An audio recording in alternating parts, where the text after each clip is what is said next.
ଚାଲିଲି ମୋ ମାଉସୀଙ୍କ ଘରକୁ, କାରଣ ମୋ ମାଉସୀଙ୍କ ଘର ପାଖରେ ମହୋତ୍ସବ ପଡ଼ିଥିଲା। ଚାଲିଲେ ଆମେ ଏବେ ମହୋତ୍ସବ ପଡ଼ିଆ ବୁଲିତେ। ପ୍ରଥମେ ଯାଇକି ଗେଟ୍ ଏଣ୍ଟ୍ରି କରିଦେଲି। ସେଠି ଦେଖିନି ବାବାଲୋ ଦୋକାନ, ଏତେ ଯେ ଦୋକାନ ପଡ଼ିଛି।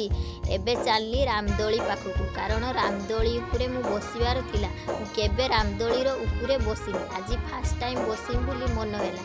ଯାଇକି ବସିବି ବୋଲି ପଇସା ଦେନି, ହେନେ ବସିନି, କାରଣ ଡର ମାଡ଼ୁଥିଲା କାଡ଼େ ପଡ଼ି ପୁରା ଯିମି। ଏବେ ଚାଲିଲି ମୁଁ ପେଟ ପୂଜା କରିବା ପାଇଁ। ଅର୍ଡ଼ର ଦିଆହେଲା ଚାଉମିନ ଆଉ ଦୋସା।